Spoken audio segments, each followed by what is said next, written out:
river here, in this peaceful countryside.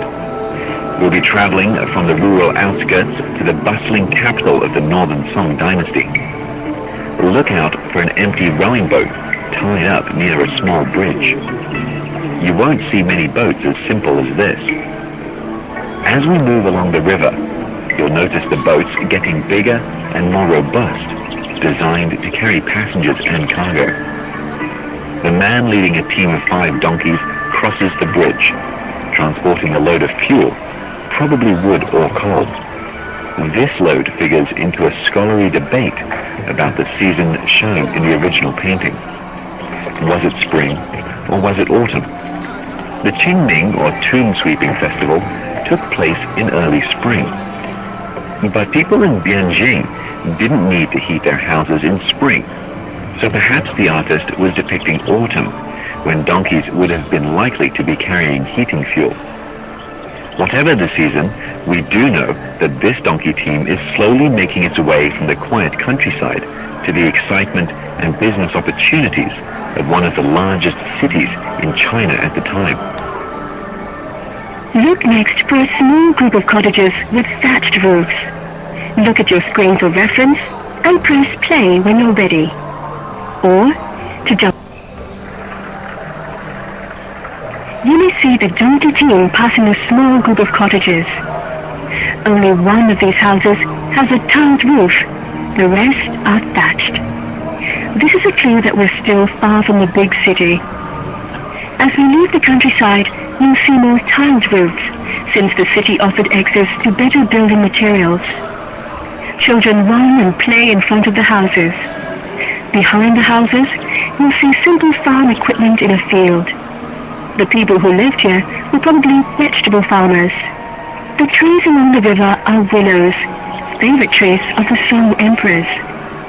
Notice their knotted bulbous trunks. These are the scars left from the annual trimming of the tree's branches, which promoted growth. The cut branches were bundled and used to shore up the dikes to prevent flooding. Throughout our journey today, we'll be following the river just as the people of Beijing did. The Bian was the source of life. It offered water and a conduit for transportation and trade. This waterway, actually a canal, was one of the major routes used to move goods from the south to the capital in the north. As you explore this painting, look for all the different ways there were to carry loads: in backpacks, on handcarts, by donkey, horse, or camel, with or without carts, in sedan chairs, and by all kinds of different watercraft. Look next for a group of houses with tiled roofs. When you get there, press play. Or, if you'd like to move to a different place in the painting, look at your map, enter the relevant... We've entered a little village. In the foreground, in front of a tile-roofed hut, a woman sits on a bench with a child in red. Across the road, neighbors gather around another bench under the eaves of a house to rest and exchange news of the day as children play nearby. In the background, you can see well-tended fields behind a low stone wall. During the Song dynasty, the economy went through revolutionary change from strict government control to a freer market system. These fields were probably a small-scale commercial operation for the families who owned them. People walk along the path, some carrying backpacks or rucksacks on sticks, some with parasols, some hauling yokes weighed down with heavy buckets. Other villagers ride donkeys, including a woman riding side saddle in a yellow skirt led by a bearded man. You might also see a procession of porters carrying 2 sedan chairs led by a donkey. Wealthy people, especially women, rode in sedan chairs which were carried by servants and usually escorted by an entourage of people on foot or on horseback. Upper-class women in Song Dynasty China would likely have had tiny bound feet which made it hard to walk. Foot binding, a practice thought to make women more beautiful and eligible for a good marriage, was widespread at the time. These wealthy women would have been a good source of business for sedan chair porters. You see donkeys throughout the painting. They were one of the most popular ways to move people or cargo. They carried loads, pulled carts, or transported riders. You can be sure that people riding donkeys were not rich. The elites, like government officials, rode horses or were carried in sedan chairs like the ones in this scene. Our next stop is the group of riverboats on the next panel. When you get there, press play. Look at your screen for reference. Wide-bellied riverboats crowd the water in this lively scene. Whether it's day or night, everywhere you look, you can find groups of people engaged in conversation, commerce, or some kind of shared task. Let me set the daytime scene. At a restaurant by the water's edge, men eat, drink, and relax. Nearby, a group of laborers is stacking bags of grain while an overseer in light-colored clothing looks on. Pairs of men cook and play games on top of idle barges as they wait for the next load of cargo. On shore near the restaurant, a merchant and a trader talk excitedly, waving their arms, probably haggling over prices.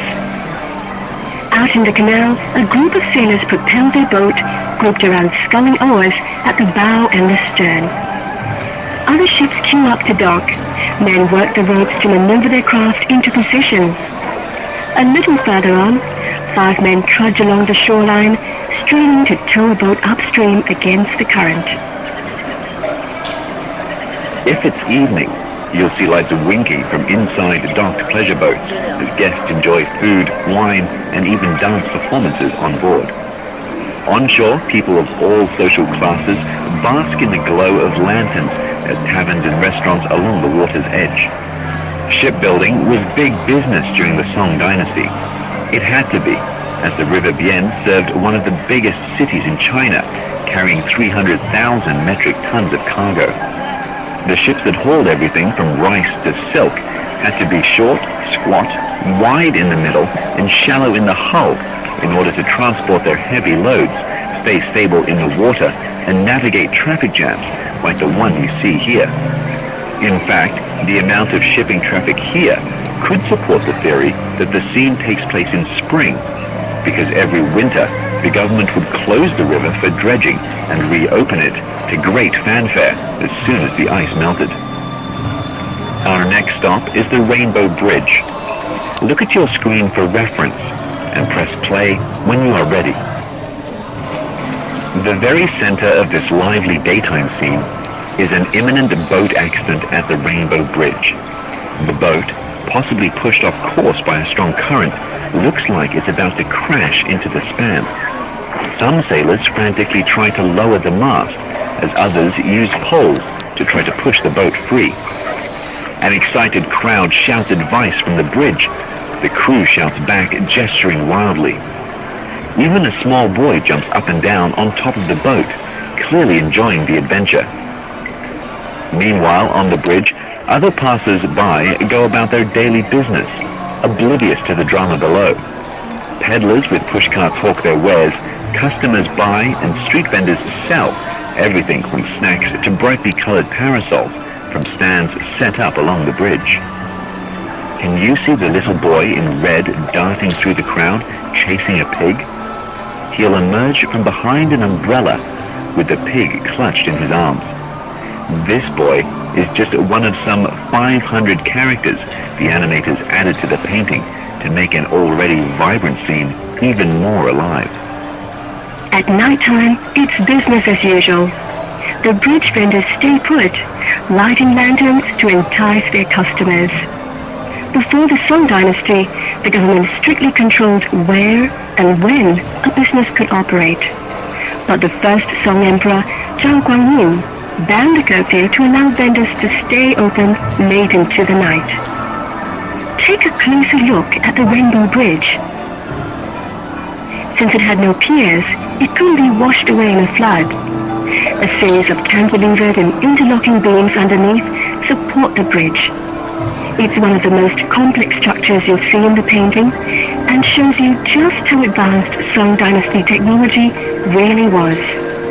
The Rainbow Bridge is at the very center of the Qing Ming Shang. To the right of this bridge is the quiet countryside we've left behind. Let's continue now to the left, towards the heart of the city. Our next landmark is the large scaffolding in the foreground, just past the bridge. When you get there, press play.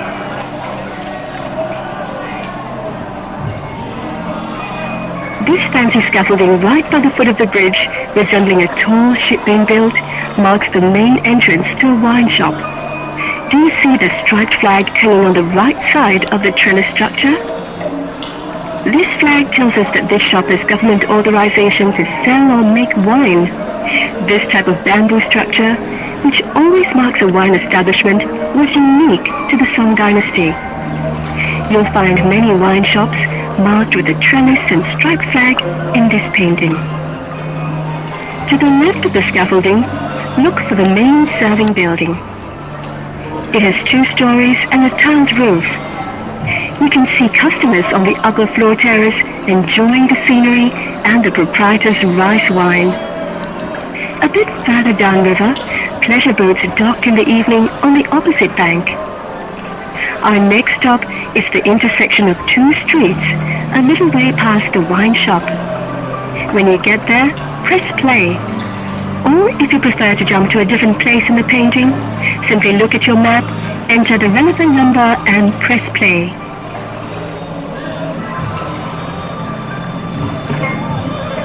We're standing in front of the first major street intersection in the painting, a sign that we're nearing the capital city.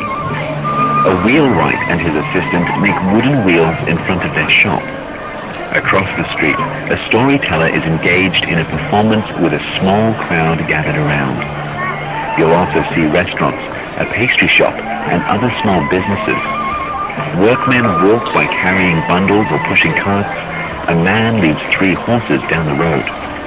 Perhaps he just received them from a foreign trader from Inner Asia in exchange for some local products. An ox cart passes with a dark-colored sedan chair, probably carrying a wealthy woman or a dignitary. All kinds of commercial enterprises mix on the street in this open urban space. Throughout the painting, there seems to be no separation between residential and business areas. China's economy transformed during the Song dynasty, and merchants in the cities became more specialized and organized. They set up partnerships and organized themselves into guilds according to the type of product they sold.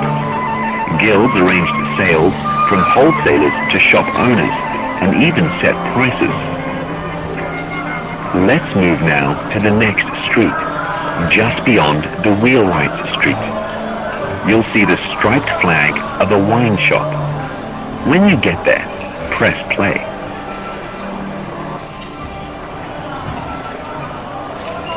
Near a large gnarled willow tree, you see a market stall with hanging painted banners and a thatched roof. This is a stall of a fortune teller. The signs advertise his services: fortune telling, determining auspicious days, and prognostication. In this scene, a client consults the fortune teller with a crowd gathered round, either listening in or waiting their turn. Business was good for fortune tellers during the Song dynasty. In fact, it's said there were more than 10,000 of them working in Beijing. Across the street, you'll see the striped flag of a wine shop. Just past the fortune tellers, on the same side of the street, look for the building with workers sitting or lying on benches in front. There's a little curved bridge leading up the front gate. This is an official station where government couriers and postmen en route with their documents or mail could rest or change horses. You might see horses lying inside the walled courtyard behind the house. Sharp pointed objects atop the wall kept thieves out. At night time, lanterns light the entrance, but the workers are gone inside to sleep. Do you see the sedan chair just past the 2 trees in front of the rest station? When you find it, press play.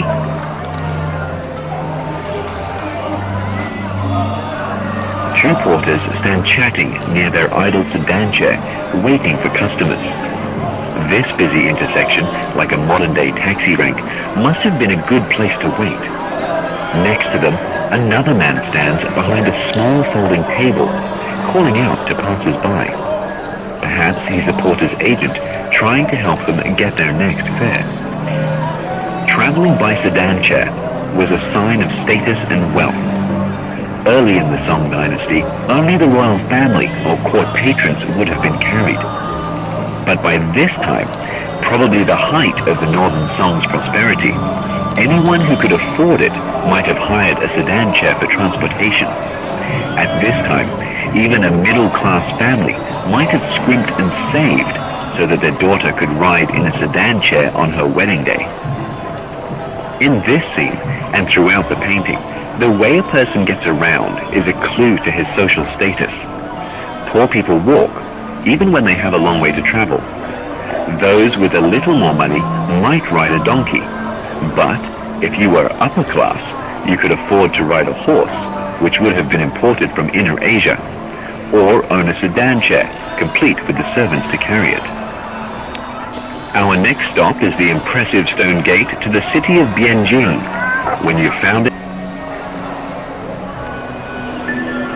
this elaborate stone gate with its ornate pagoda-like roof and staircase climbing up the side gives a grand entrance to one of the biggest and grandest cities in China. To the right, although it's a lively marketplace, we're still in the suburbs of Bianjing. When we enter through the gate to the left, we come into the bustling heart of the city. Unlike large cities in previous dynasties, Bianjing was not surrounded by city walls. It was open to the world in keeping with the peaceful, open-minded times. A team of camels loaded with goods makes its way through the city gate, led by a bearded foreigner, possibly from Persia. This camel caravan would have been making a stop in Bianjing during its journey along the Silk Road. The Silk Road was a network of trade routes linking China to the outside world. China mainly sent tea, silk, and porcelain north. The return flow included spices, ivory, and jewelry, as well as horses and camels. in addition to the camels, you might also see 4 mules pulling a wealthy man or an important official in a cart. People riding horses, vendors with pushcarts selling firewood, and everywhere crowds of people jostling, greeting, talking, and doing business. A pair of robed scholar officials appears to be engaged in a high-level debate just outside the gate.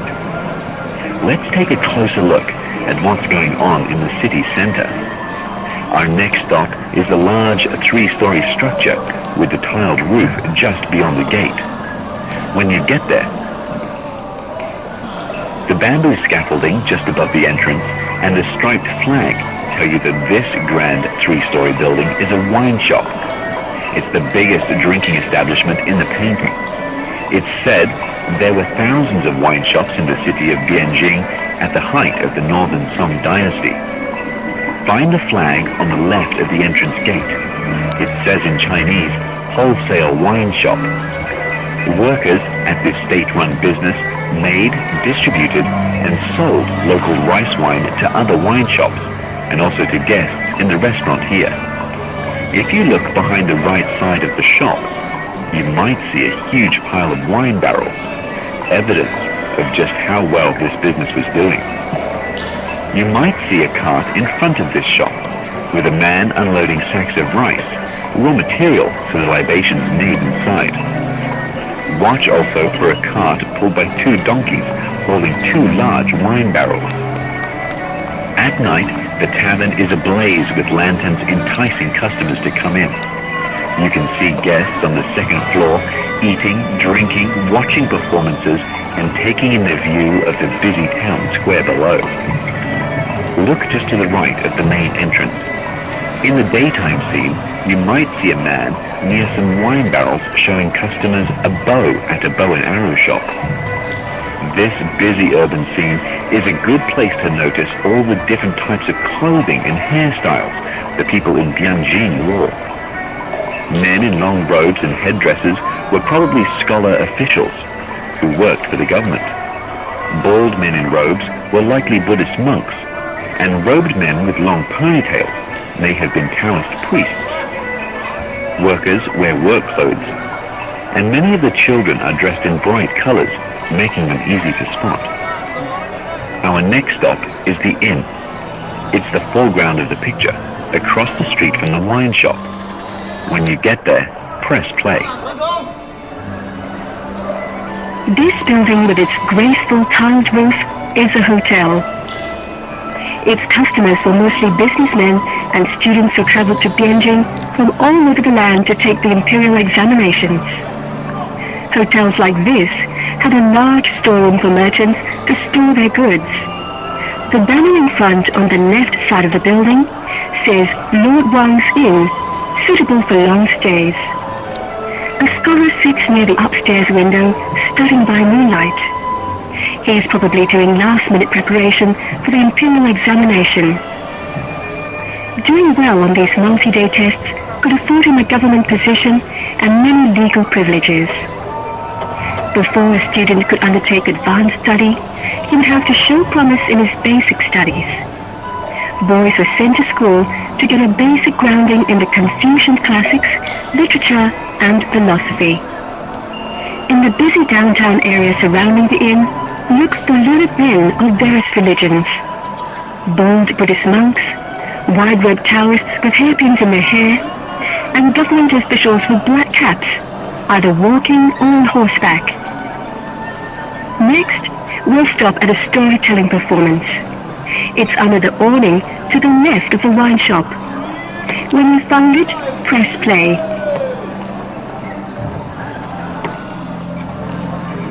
Look to the left of the main entrance of the three-story wine shop. Past the umbrella, you'll see a bearded man sitting in front of a dark-colored portable table, surrounded by a small crowd. He's one of the many storytellers selling his services in the city center. Listeners would pay a few coins to hear a professional spin a tale. The more dramatic and animated the delivery, the better for the audience's enjoyment and the performer's wallet. Storytelling was a very popular performing art during the Song dynasty. The storyteller used plain vernacular language to communicate with his audience, but he might also recite poetry, crack jokes, or sing songs in between stories. His repertoire might include short stories, historical accounts, Buddhist scripture, or satire. Short stories were typically about romance, spirits, legends, and legal cases. History stories covered previous dynasties and wars of the past. Storytellers would develop their own personal style. Individual tellers might specialize in a genre, such as crime and adventure, love and marvel, expounding history, Buddhist classics, or jokes. To the left of the storyteller, across the street, you'll see a shop with a standing painted sign. This spice shop is our next stop. Press play when you've found it.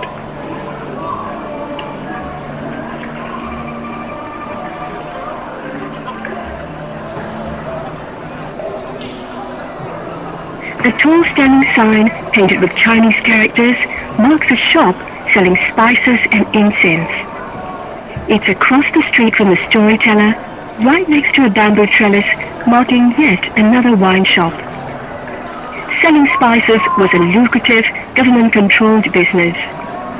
People used sandalwood incense for prayers in the temple, and spices like ginger, cinnamon, and frankincense for scented candles, toiletries, in food, and even to flavor the local rice wine. During the Song dynasty, spices were an expensive luxury. Most spices were imported from Southeast Asia, or brought in by camel caravan over the Silk Road. They were mostly consumed by the elites, such as wealthy scholars, government officials, and the city's richest families. Near the top of the painting, you might see another shop with a standing painted sign. This was a silk shop. Part of the Song period's economic boom was that merchants began to specialize in certain industries. Before the Northern Song dynasty, the government kept commerce under tight controls, regulating hours, locations, and even which business a person was allowed to engage in. But the painting shows an explosion of specialized enterprises like this silk shop. Shops like this were just one stage in a long chain of specialized suppliers. Farmers raised silkworms and produced silk thread, workshops wove and dyed silk fabric, and finally, retail outlets sold silk cloth directly to customers. There were both government workshops and individual household industries making silk. Silk was also a valuable wholesale product for export. Some of the camels you've seen wandering through this painting were probably exchanging exotic goods from far away with Chinese silk to sell back home. Next, we'll make a stop at a city well. It's located in the foreground of the painting, down the street and to the left of 3 dark-colored umbrellas. When you get there, press.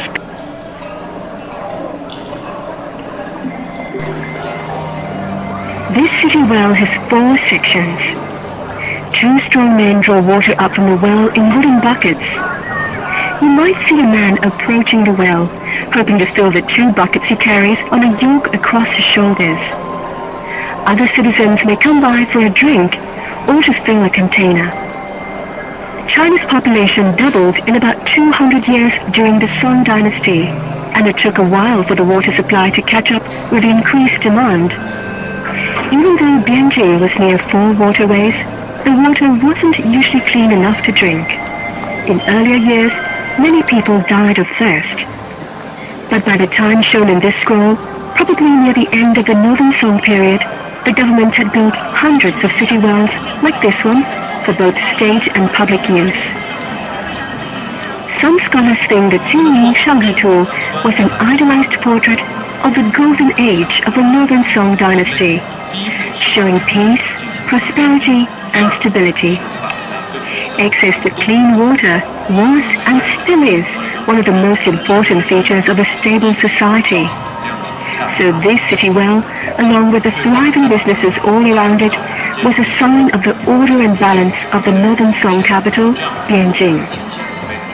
Our journey down the Bian River wouldn't be complete without a visit to the doctor's clinic. It's directly to the left of the well.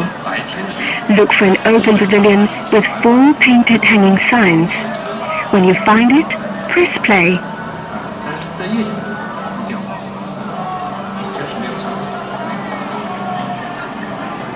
The tall hanging sign tells us this is a pharmacy called Official Zhao's Residence, Zhao Tai Cheng Jia. In an open pavilion, 2 women with their hair in buns consult the doctor. Doctors in Bianjing served everybody, from government dignitaries to common people. This doctor is clearly doing good business. His large house behind the pharmacy has a chimney and 2 courtyards. In the courtyard to the right, you can see his garden with decorative rocks and bamboo. The other signs on the doctor's shop advertise cures for various ills like excessive drinking.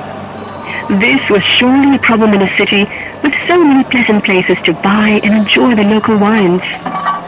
Besides, during this peaceful period, the economy was thriving, so people could afford to indulge in perhaps just a few drinks too many. But not to worry, this doctor and pharmacist both diagnosed ailments and sold you the cure. We're almost at the end of our journey through this remarkable painting, the Qing Ming Shang. Our final stop is the busy crossroads, just in front of the doctor's house. When you're ready to listen, press play.